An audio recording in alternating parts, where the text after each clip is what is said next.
Marhaba. It's again great to be here after a few bumpy months and years, I would say. It's good to see everybody alive and kicking, to see all the friends and family, which I can say from the telecom industry, from the ICT industry. So we always say yellow as MTN GlobalConnect, and thank you so much for having us, and Mr. Eid and family to have this fantastic event as you organize super well on a yearly basis, a hybrid one, and I think already a fantastic one with the audience we're having here around. Now, Excellencies, friends and colleagues, I must say that we're here again with a journey which we would like to explain to you what we are trying to achieve and where we would like to make sure that everybody deserves a digital connected life in a continent which is super close to our heart, which is Africa. So Africa actually became and becomes a continent on steroids, I must say. Now, it's not because of the size and the share, but it's also because that today MTN as a whole covers over 280 million subscribers, and a lot of fintech business is going through our pipes. A lot of data is going increasingly through our pipes also, and making sure that everybody really gets a connected digital life on the continent. And the only way in order to make this happen, because I mean we've got a major issue or problem in the continent, and this is where we are trying to find really ingenious solutions to make this happen and to solve these problems. So let me bring you on to that journey where we can help you understand what we are trying to achieve in the continent. Now, I like to show a few slides, which is quite important also, where my good friend, Dr. Hans Rosling, I like to quote him because he's got a very good view on how economies are evolving and also how population demographics are growing across various continents. Now, this is the second largest continent in the world. The largest is, of course, Asia, but this counts about 16% of the population, which about 1 billion still needs to be connected. Now, if you take the first or the largest continent in the world, which is Asia, has a few more billion people. This only has 1.4 billion up till now. Asia has around 2,400 languages, but only 1 million is not connected. Here we've got about 1 billion, which is either not well connected or not having the speeds where we all know quite well here in the UAE and in the Middle East. So still quite a few things we need to do from that perspective. And also what we would like to bring you as a journey is to see what is actually the new trends, what are the new evolutions, and also tapping onto the discussions we had earlier this morning. We do think that fast is the new big thing. And fast doesn't mean going from 3G to 4G to 5G, and going from 4G to 5G gives you 10 to 20 times more speed, depending on where you are and depending on which network you are. But it's also there in order to enable a convergence play in a new state, in a new, let's say, way of working, in a new aspect of digitizing the entire continent especially, and also making sure how the nations are developing. And some are growing faster than others. Some are, of course, more developed than others. So infrastructure and investments in infrastructure are super critical in order to bring this financial inclusion into place, in order to bring this digitization program into place, in order to bring this new way of living, this bringing up of economies, which is scaling quite a bit across the world. Now, Africa actually remains mobile-centric to start with. And we do think that digital connectivity is actually the currency to survive and to grow economically. So what are we doing as MTN GlobalConnect in order to facilitate that, in order to really start to leapfrog across this journey on the continent? Now today, we are still working quite a bit as MTN to enable that. Now there's around 15 submarine cables around Africa. We are one of the major infrastructure provider or utilizators of these submarine cables. We're building new cables together with big OTTs, with a few friends here also around in the room, where we really try to make sure that this data explosion is being catered for. We do see with the current infrastructure from a subsea capacity that we might run out of it very rapidly. We see a dramatic growth in data.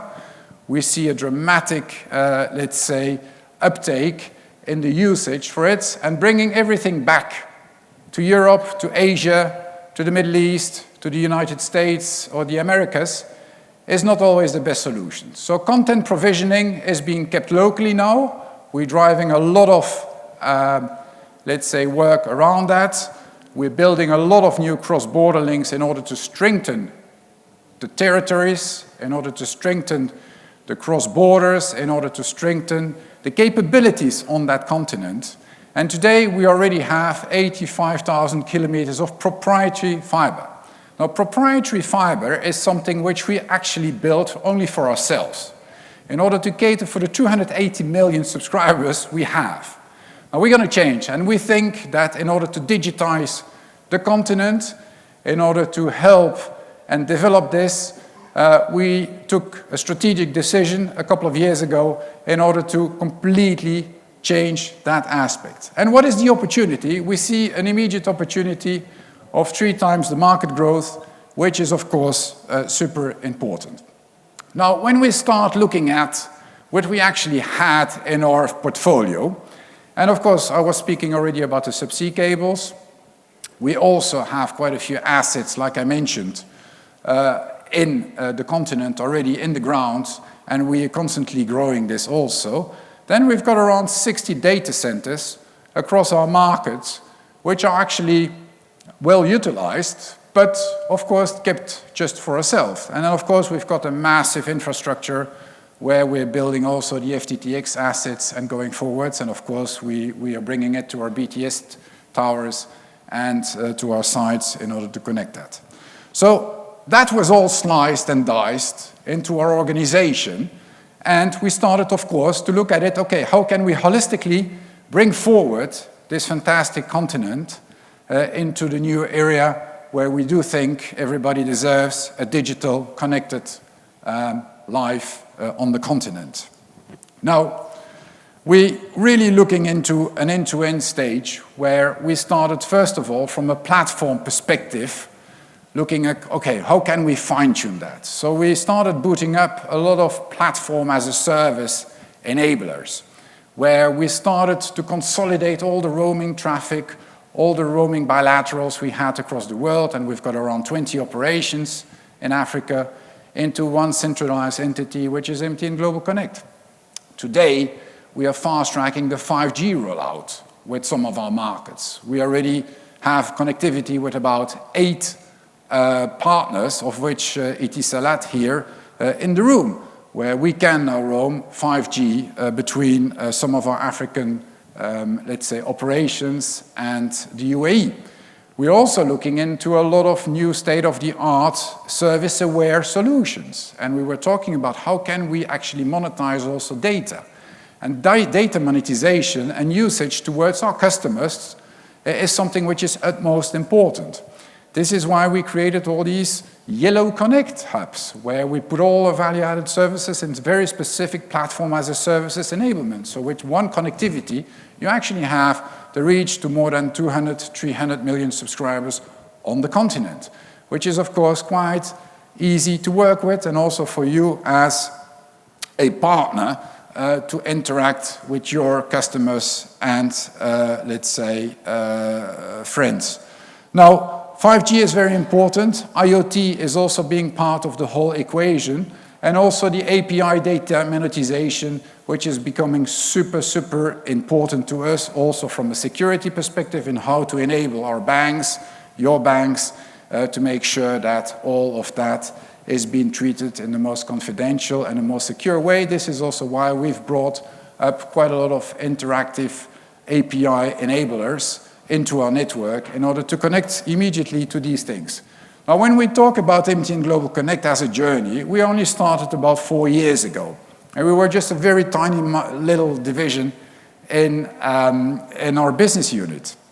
We created actually now a $400 million US business, highly profitable, with changing actually and consolidating a lot of dedication and focus in terms of the wholesale business and how we are doing that. We grew last year with 48% in revenue and 48% in EBITDA, and this is thanks to the great team here we have in Dubai, in Africa, and across the world. So we really try to design, coming from a silo type of environment, where we really focused on the execution of delivering a big infrastructure setup just for the African continent and driving that agenda very in a laser-focused way. Now, what we are doing today also is in every single mobile operation, we structurally, and we're starting with 6, 7 markets in Africa, is structurally separating all the fiber assets and bring it under the MTN GlobalConnect wing. That's a big, big challenge. That's a big work we are doing with the teams across the board. Not only we are tapping into these 85,000 kilometers of fiber in a more efficient way, but also having a better utilization from our wet segments towards our dry segments, towards our data centers, towards the buildings across the continent in order to fuel, let's say, the uptake in that demand. So it is super important to go so.